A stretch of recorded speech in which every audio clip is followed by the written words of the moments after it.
और सूरत बलात्कार केस में अपने पिता के साथ आरोपी बनने के बाद नारायण साईं ने गिरफ्तारी से बचने के लिए हाई कोर्ट में अग्रिम जमानत की अर्जी भी लगाई थी, जिस पर आज सुनवाई होगी। पुलिस पहले ही उन्हें इस मामले में गिरफ्तार नहीं कर पाई है। सूरत में 2 बहनों में से छोटी बहन ने नारायण पर बलात्कार का आरोप लगाया था। सूरत की 2 बहनों ने दोनों पर बलात्कार के आरोप लगाए थे और इसी मामले में आज आसाराम की गांधीनगर की सेशंस कोर्ट में पेशी है, जबकि नारायण साईं अभी तक गायब है।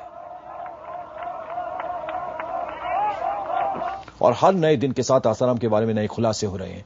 जोधपुर पुलिस को दिए बयान में आसाराम के पूर्व सेवादार राहुल ने पुलिस के सामने बयान दर्ज कराया है। आसाराम और नारायण साईं ने कई लड़कियों को अपना शिकार बनाया। पूर्व सेवादार राहुल के मुताबिक दूसरों को शाकाहार का पाठ पढ़ाने वाले आसाराम खुद मांसाहारी हैं। भारती और बाकी के वो लोग जो आसाराम के काले कारनामों में शामिल रहे हैं, पुलिस उन्हें कब तक पकड़ पाएगी।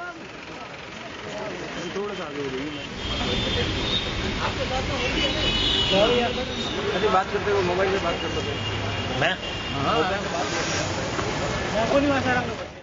11 साल का बच्चा नरेश वो मरा वहां पर, उसको उन्होंने बोला सुसाइड कर लिया, तो 11 साल का बच्चा सुसाइड नहीं करेगा, कोई समझ में बात नहीं आती है। एक लड़की जो मुझे राखी बांधा करती थी, उसी ने मुझे फोन पर एक बार बात में बताया कि बापूजी उसके साथ एक क्रिया रोज करते हैं। वो 16-17 साल की उस समय उम्र होगी उसकी, वो दिल्ली में रहती थी। जब आशाराम के प्रोग्राम जहां जहां होते थे वो बताती थी कि बापू मुझे देख के कभी छोड़ते नहीं, और मेरा नाम मर्द रखा हुआ, उन्होंने मर्द बोलते हैं। कारण भी उसने बहुत सारे बताए मर्द क्यों बोलते हैं अलग तरह के। तो ये सब चीजें मेरे को बहुत झटका लगा।